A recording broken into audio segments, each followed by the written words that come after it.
گہری شام کے سائے ہر طرف محو رقصاں تھے۔ اوائل سردی کے موسم نے حرکت کرتی چیزوں پہ گہری خاموشی طاری کر کے انہیں منجمد کر ڈالا تھا۔ اس خاموشی بھرے ماحول میں وہ ہر چیز سے بے نیاز بس دھیرے سے رخ نکالتے چاند پہ نگاہوں کو ٹکائے ہوئے تھے۔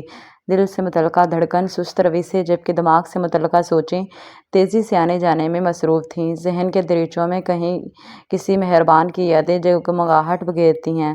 آپ کو پتہ ہے بابا، میں نے طاہرہ سے دوستی ختم کر دی ہے، منہ بنا کر کہتے ان کے کندھے پر سر رکھ لیا۔ کیوں؟ ایسا کیوں کیا؟ میرے بیٹے نے نحیف چہرے پر دلنشین مسکراہٹ نے بسکیرا کیا۔ کیونکہ اس نے مجھ سے بہت برا سوال پوچھا تھا، وہ منہ پھلا کر نروٹھے انداز میں بولتی ان کو کوئی چھوٹی معصوم بچی ہی لگی تھی۔ ایسا کیا سوال کر لیا اس نے جو تم نے دوستی ہی ختم کر دی؟ اب کی بات تھوڑے حیران انداز میں پوچھتے اس کے سر پر ہاتھ پھیرنے لگے۔ اس کی ماما نہیں ہے، لیکن وہ میری ماما کی موت کی باتیں کرتی رہتی ہے۔ میں اس کو بتا چکی ہوں کہ میرا اس دنیا میں میرے ماما بابا ہی سب کچھ ہیں، لیکن وہ پھر مجھ سے سوال کرتی ہے کہ میں آپ لوگوں کے بعد کیا کروں گی۔ وہ پرسکون سی اپنے باپ کے ساتھ لگی ہوئی تھی۔ نہیں، تمہیں تو اس کے دکھ کو سمجھنا چاہیے تھا میری جان۔ ماں کے بعد بھی کھونے کو کچھ رہ جاتا ہے کیا؟ وہ بیچاری کیا پتہ تم سے اپنا دکھ بانٹنا چاہتی ہو، لیکن ماں کو کھونے کا دکھ تمہیں اس دن پتہ چلے گا جس دن ہم اس دنیا میں نہیں رہیں گے۔ وہ عام انداز میں بولتے اس کی آنکھوں میں آنسو لے آئے۔ آپ بہت برے والے بابا ہیں، آپ کو پتہ ہے نا میں آپ کے بغیر نہیں رہ سکتی، لیکن آپ پھر بھی مجھے ایسی بات کر کے تنگ کرتے ہیں۔ وہ ان سے دور ہونے لگی کہ وہ ہنستے ہوئے اس کو گلے لگا گئے۔ ماضی کے دروازوں پہ دستک دیتی یادوں نے یکدم اسے حقیقت کی تلخیوں میں لا پھینکا۔ کاش آپ مجھے بھی اپنے ساتھ ہی لے جاتے بابا۔ اسے معلوم ہی نہ پڑا کہ اس کی آنکھوں سے آنسو روا تھے۔ بہت اکیلی ہوں میں بابا، ماں باپ کو کھونا کیسا ہوتا ہے آج معلوم ہو رہا ہے، پردرد انداز میں سرگوشی کی۔ بہرحال وہ اپنی ہی سوچوں میں غلطاں تھی کہ کوئی آہستہ سے اس کے پاس آ کر بیٹھا۔ زیادہ سوچنے سے کبھی کبھار ڈپریشن کا مرض بھی لاحق ہو جاتا ہے۔ تمہیں چاہیے کہ اپنے ماضی کو بھول کر خوشیوں بھری زندگی گزارو۔ ان ماضی کی زخم خوردہ یادوں سے رستے خون پہ مرہم لگانے کی کوشش کرو۔ اس کے لبوں پر شائستہ بیگم کی بات پر طنزیہ مسکان آئی۔ میرا ماضی تو میرے ماں باپ تھے، کیا وہ بھول جانے والی چیز ہے آنٹی؟ وہ ان کو دیکھے بغیر سوال کرتی ہے، اور ایک پل کو وہ چپ سی کر گئیں کہ اس بات کا کیا جواب دیں۔ اس کے الفاظ بھی تو ٹھیک ہی تھے، لیکن اس طرح افسردہ اور تکلیف میں رہ کر تم ان کو اذیت دو گی۔ تمہیں ان کو ایک اچھی یاد کے طور پر یاد رکھنا چاہیے۔ ان کے ایصال ثواب کے لیے قرآن پڑھو، بھلائی کا کام کرو تاکہ ان کی روح سرشار ہو، نہ کہ یوں افسردہ اور غمگین رہ کر ان کو مزید تڑپاؤ۔ کیونکہ ان کی موت بے شک ایک حادثہ تھی، لیکن عزت کی تو تھی۔ وہ اس کے کندھے پہ ہاتھ رکھتی ہیں، اور سومیا کی کسی کا ہلکا سا دلاسا پا کر کی آنکھیں بھیگ گئیں۔ آلیان اسے بتا چکا تھا کہ اس نے اپنے گھر والوں کو اس بارے میں ایک جھوٹی سچی کہانی سنا ڈالی ہے، اور سومیا کو ان کی بات پہ حیرانی نہیں ہوئی تھی۔ شاید آلیان نے ان کو ایکسیڈنٹ کا بتایا ہو کہ اس کے والدین کی موت کا سبب ایک حادثہ تھا۔ میں نہیں جانتی کہ ان کی موت عزت کی تھی یا ذلت کی، لیکن میں اتنا جانتی ہوں کہ ان کی موت مجھ پر گہرے اثرات چھوڑ کر جا چکی ہے۔ میں کبھی بھی پہلے کی طرح ہنس بول نہیں سکتی، میں کبھی کسی پر اعتبار نہیں کر سکتی، میں کبھی کسی کے ساتھ ان سے زیادہ پیار نہیں کر سکتی، اور نہ ہی کوئی اور میرا ان کے جیسا خیال رکھ سکتا ہے۔ میں ان کے بغیر ادھوری ہوں آنٹی۔ وہ اپنے آنسوؤں پہ بند باندھتی ہے۔ تم اپنی ان باتوں میں حق بجانو میری بیٹی، لیکن مرنے والوں کے ساتھ مرا نہیں جاتا۔ میں تمہارے دکھ کو محسوس کر سکتی ہوں۔ ان کا خود کا گلا رند گیا۔ 40 سال ہو گئے ہیں میری والدہ کی وفات کو، لیکن ماں کی جدائی کا دکھ ماں بن کر بھی نہیں ختم ہوا۔ میرے بابا بے شک میرے لاڈ نہیں اتارتے تھے، لیکن ایک بیٹی اپنے سخت گیر باپ کے فوت ہونے پر بھی کئی دن تک بھوکی رہی تھی۔ لیکن میں صرف بیٹی نہیں تھی سومیا، میں ایک بیوی، ایک بہو، اور ایک ماں بھی تھی۔ مجھے اپنے شوہر، اولاد اور گھر کے لیے اپنے والدین کو پیچھے چھوڑنا پڑا۔ ایک جیسا دکھ رکھنے والے جب آمنے سامنے ہوں تو آنسوؤں کا بہنا فطری تھا۔ جنہیں مٹی کے نیچے دفن کر دیا جائے، ان کے غم میں مٹی کے اوپر زندہ لوگوں سے بدلہ نہیں لیا جاتا۔ تمہیں اپنے لیے نہیں تو آلیان کے لیے بدلنا ہوگا۔ ابھی تو چلو جیسے تیسے وہ برداشت کر لے گا، لیکن ایک شوہر اپنی بیوی کا ایسا رویہ زیادہ دیر تک برداشت نہیں کر سکتا۔ میں دیکھ سکتی ہوں کہ تمہیں کم ہی بلاتا ہے، اور بلا بھی دے تو تمہارا اس کے ساتھ رویہ انتہائی روکھا پھیکا سا ہوتا ہے۔ سومیا ان کی باتوں پر بمشکل اپنے چہرے کے تاثرات چھپاتی ہے۔ ویسے بھی تم دونوں ایک دوسرے سے محبت کرتے تھے۔ ایک حادثے نے اگر تم دونوں کو اچانک ایک کر دیا ہے تو جتنی جلدی ہو سکتا ہے اس نئے رشتے کو سمجھو۔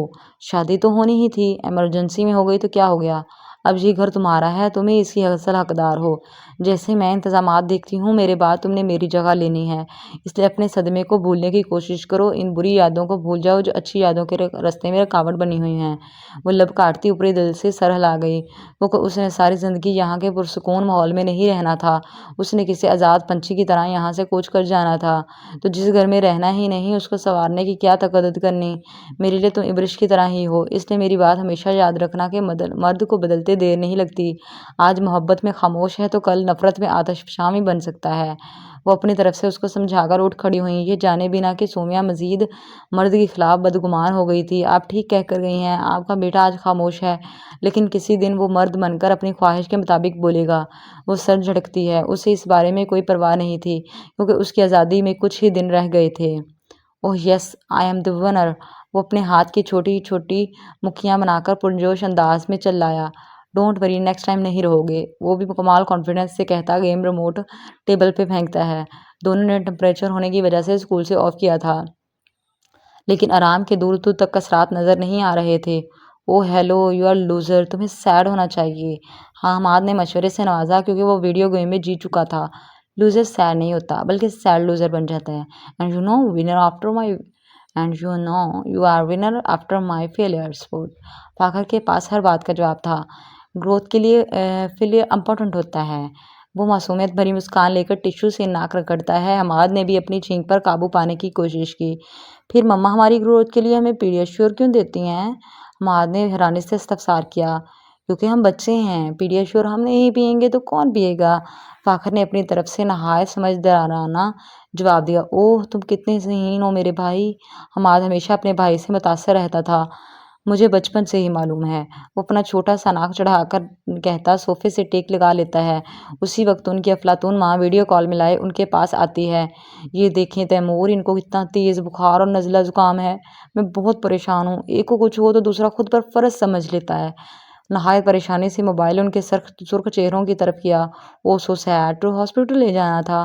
وہ حقیقتاً پریشان ہوا تھا۔ آلیان ماموں کو ان کے بابا لے جاتے ہیں، ہمارے بابا بھی لے جائیں، حماد خفا لہجے میں کہتا۔ چہرہ پرے کر گیا اور وہ دونوں اس کے رویے پر اداس ہو گئے۔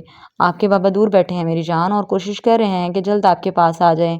میرا پیارا سا بیٹا ماما یا ماموں کو ساتھ چلا جائے۔ تیمور کا دل واقعی اڑ کر اپنے بیٹے کے پاس آنے کا کیا، لیکن اسے چھٹی نہیں مل رہی تھی۔ پردیس رہنا آسان نہیں ہوتا، اپنی بیوی بچوں کی یاد خون کے آنسو رلاتی ہے۔ ماما کے ساتھ تو گئے ہیں، لیکن ایک آدھ چکر آپ کے ساتھ بھی لگ جاتا تو اچھا ہوتا ہے، فاخر نے مصنوعی بیچارگی سے کہا تو وہ دونوں ہنس پڑے۔ سونے، ماما کو تنگ مت کیا کرو، ان کا خیال نہیں رکھ سکتے تو کم از کم اپنا خیال تو رکھ لیا کرو۔